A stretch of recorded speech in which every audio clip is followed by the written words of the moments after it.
Nah, seperti ini teman-teman. Ini untuk 2 sprayer. Pertama adalah perawatan yang rutin, pemberian fungisida, insektisida yang rutin, kemudian juga sering kontrol tanamannya. Di sini channel Heri Petani Indonesia akan menjawab pertanyaan dari subscriber kami. Beliau meminta untuk direviewkan tanaman cabai ori 212, bagaimana tata cara perawatannya di fase generatif. Mudah-mudahan video ini bisa menjawab pertanyaan tersebut. Kemudian yang kedua adalah pupuk apa yang saya pergunakan untuk perawatan tanaman cabai ori 212, bagaimana tata cara mengantisipasi serangan penyakit antraknosa ataupun yang biasa disebut patek.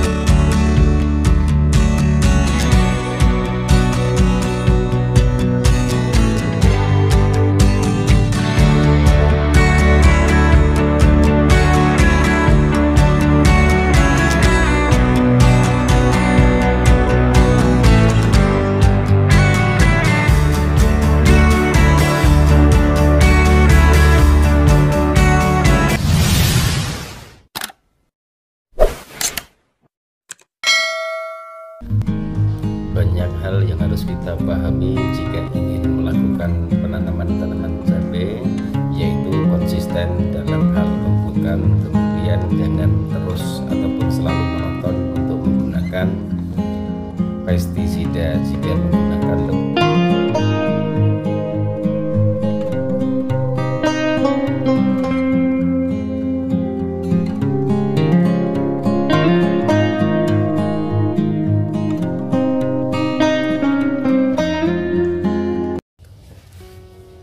Assalamualaikum warahmatullahi wabarakatuh. Bismillahirrahmanirrahim. Allahumma sholli ala sayyidina Muhammad wa ala ali sayyidina Muhammad. Berjumpa kembali dengan saya Heri Petani Indonesia. Pada kesempatan kali ini saya ingin menjawab juga permintaan dari subscriber kami untuk dibuatkan video tanaman cabai ori 212. Ini adalah permintaan yang harus saya penuhi. Kemudian beliau juga bertanya bagaimana tata cara agar tanaman cabai ori 212 setelah dilakukan pemanenan ke-6 kalinya itu pucuknya tidak pada kuning semua, atau lebih simpelnya bisa dibilang terkena virus bule ataupun keriting daun. Dalam hal perawatan tanaman cabai sendiri sebenarnya itu dimulai dari proses lahannya, teman-teman. Jika proses lahannya itu dilakukan secara baik, insya Allah hasil tanamannya pun juga akan lebih baik. Itu sangat menunjang sekali ataupun mendukung sekali untuk keberhasilan budidaya tanaman cabai. Sebenarnya perawatan tanaman cabai kami ini tidak terlalu rumit karena saya hanya menggunakan pupuk itu saja.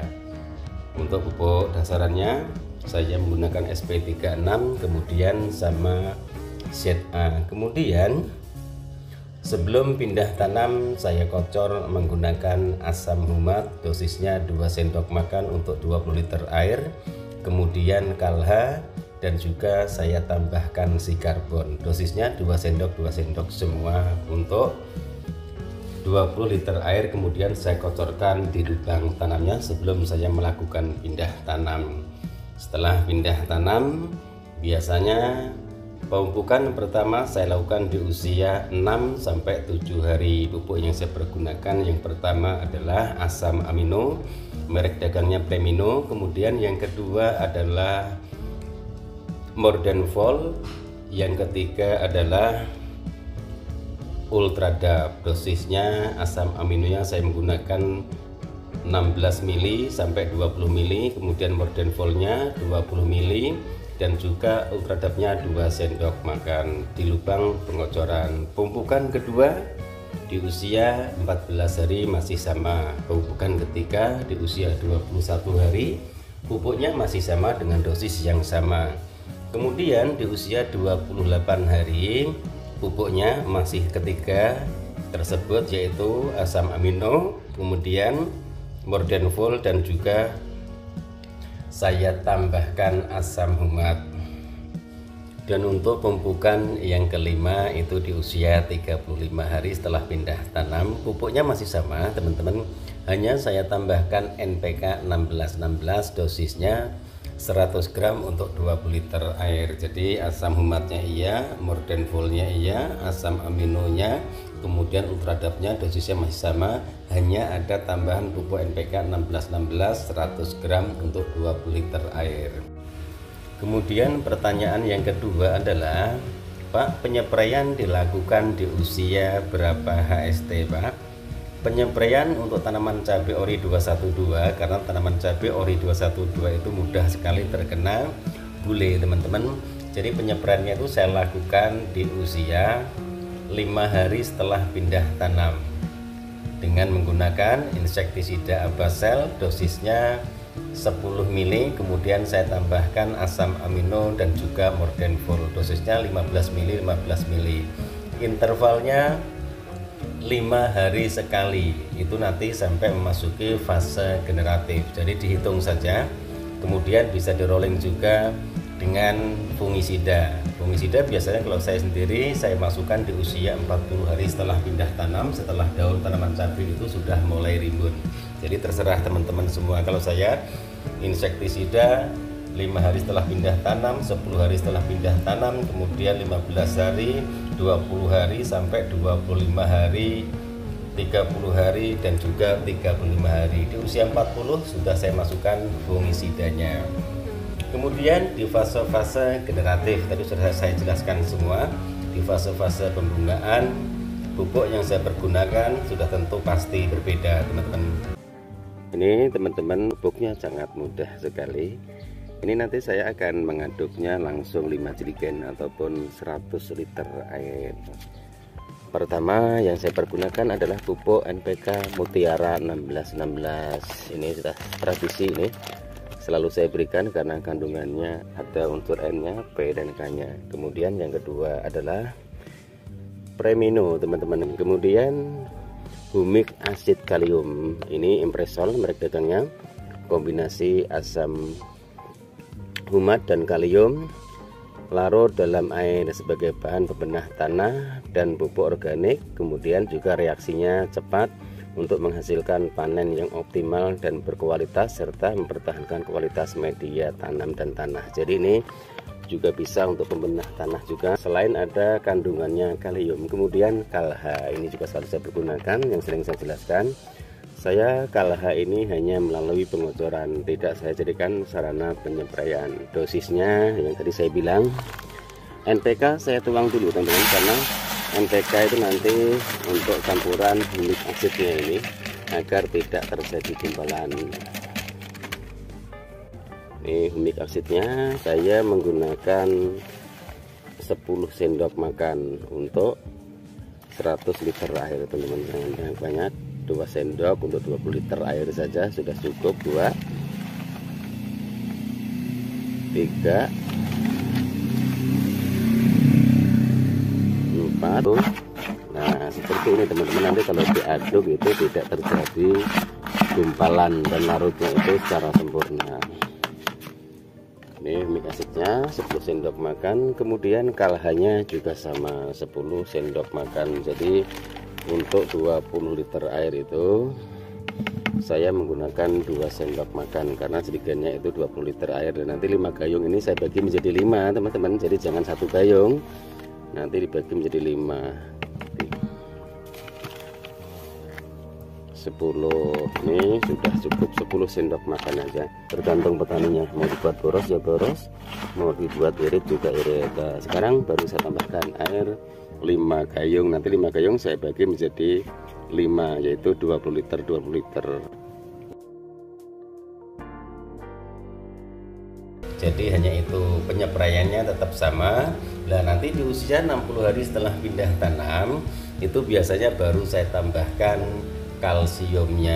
kaliumnya maksud kami teman-teman. Biasanya saya menggunakan MKP melalui pengocoran, KNO3 warna putih melalui pengocoran, kemudian Untuk spraynya saya menggunakan Kalinet rollingannya dengan fungisida dan insektisida. Dosisnya disesuaikan saja karena setiap tanaman cabai itu kondisinya berbeda. Takutnya saya menggunakan dosis yang rendah, tanaman cabai teman-teman semua tidak sama dengan tanaman cabai yang saya budidayakan.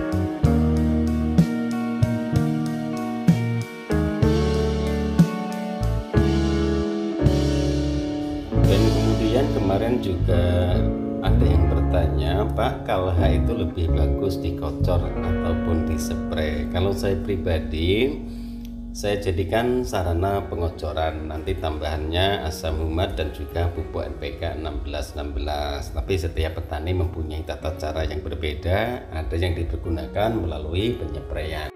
Dan untuk penyepraian biasanya saya menggunakan nutrisi Manuhara, harganya pun juga relatif murah teman-teman, silahkan dicoba saja. Itu harganya juga murah, asam humat juga murah, kemudian kalhanya pun juga murah. Jadi kalha hanya melalui pengocoran, kemudian tambahannya asam humat dan juga NPK 1616. Kemudian kemarin ada lagi yang bertanya juga, Pak, KNO3 jika di musim penghujan lebih bagus dikocor apa ditabur? Antara dikocor apa ditabur, kalau saya biasanya saya tabur teman-teman. Untuk tanaman cabai Ori 212, kemudian tambahannya adalah pupuk NPK 1616, perbandingannya adalah 1:1. Untuk insektisidanya saya hanya menyiapkan Avidor, kemudian Abasel dan juga ada Kurakron. Kemudian fungisidanya saya siapkan Bion M, Holisep, kemudian juga Antrakol yang berbahan aktif Propinep dan juga fungisida tandem. Dan cara mengaplikasikan biasanya insektisida Abasel mixnya hanya dengan Kalinet, kemudian juga saya tambahkan Mordenfol. Ini pertama yang saya pergunakan adalah Vitaron SL, kemudian yang kedua Mordenfol, yang ketiga adalah Kalinet pupuk kalium cair. Nah, ini saya pergunakan. Untuk Abaselnya saya menggunakan 30 mili karena ini ada 2 gayung langsung 2 tangki. Nah, ini 30 mili untuk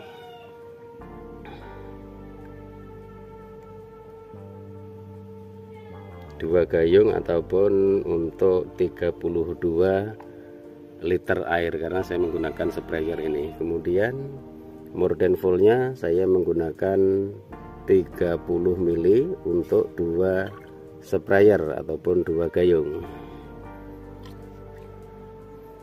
Kemudian Vitaron SL-nya saya menggunakan 40 mili untuk 2 gayung teman-teman. Nah, ini 40 mili Vitaron SL itu warnanya agak kehijau-hijauan sedikit. Nah, seperti ini, kemudian baru dilakukan pengadukan. Kemudian setelah itu saya rolling menggunakan fungisida. Jadi saya tidak pernah mix fungisida dengan insektisida. Apakah setiap dilakukan pemanenan harus dilakukan penyepraian, Pak? Sudah tentu pasti teman-teman, karena bekas luka dari tangkai buah cabai tersebut, apalagi di musim hujan, itu sangat rawan sekali dan juga sangat rentan sekali terkena bakteri ataupun jamur, sehingga tanaman cabai tersebut nantinya akan terjadi busuk ranting, kemudian juga daunnya rontok, dan sering terjadi tanaman itu akan terjadi kelayuan. Jadi tradisi saya setiap melakukan pemanenan itu langsung saya lakukan penyepraian menggunakan fungisida dan juga kalium dan kalsiumnya, tapi dengan cara di rolling. Intervalnya disesuaikan saja kebutuhan tanaman teman-teman, tapi harus konsisten. Misalnya 7 hari sekali harus dilakukan 7 hari sekali. Makanya usahakan pemanenan tanaman cabai kalau bisa itu 10 hari sekali. Nanti jika cabai dilakukan pemanenan itu baru dilakukan penyepraian. Kemudian tunggu jeda. Jika tidak ada hujan usahakan 15 hari baru dilakukan pemanenannya kembali. Itu teman-teman yang saya pergunakan. Mudah-mudahan jawaban saya bisa membantu pertanyaan dari subscriber kami. Saya jelaskan semua, saya baru belajar, saya bukan ahlinya. Apapun yang saya share ke channel kami Heri Petani Indonesia adalah bagian aktivitas kami di kebun. Siapa tahu kita bisa tukar pengalaman, bisa sharing bersama tentang budidaya tanaman cabai. Sudah sering saya jelaskan, setiap petani sudah tentu pasti mempunyai tata cara yang berbeda. Perbedaan itulah yang nanti akan menjadikan diri kita itu banyak wawasan, banyak pengalaman, karena setiap petani itu mempunyai tata cara yang berbeda, metode yang berbeda. Itu sah-sah saja walaupun pupuknya itu sama, karena pupuk untuk tanaman cabai itu sangat banyak sekali. Karena kebetulan sama, itu pun nanti juga dibilang mengikuti metode siapapun juga itu sah-sah saja, karena pupuk itu sama, pupuk dijual di pasaran bebas, otomatis petani itu mempergunakan pupuk tersebut. Bukan berarti nyontek cara siapapun juga tidak, karena setiap petani sekarang sudah bercerdas semua, mengerti pupuk yang terbaik dan juga mengerti kandungan pupuk, apalagi bahan-bahan aktif yang ada di pestisida tersebut. Mungkin hanya ini yang bisa saya sampaikan dalam video saya kali ini, jawaban untuk subscriber kami cara melakukan perawatan tanaman cabai Ori 212 agar terbebas dari serangan bule ataupun terbebas dari serangan virus Gemini. Ini yang saya lakukan seperti itu, dan alhamdulillah dari populasi 1401 pun tidak ada yang bule. Terima kasih atas segala supportnya. Mudah-mudahan kebaikan anda semua senantiasa Allah ganti dengan rezeki yang berkah, disehatkan badannya, dan senantiasa selalu dalam lindungan dan naungan dari Allah Subhanahu wa Ta'ala. Amin amin ya rabbal alamin. Wabillahi taufiq wal hidayah. Wassalamualaikum warahmatullahi wabarakatuh.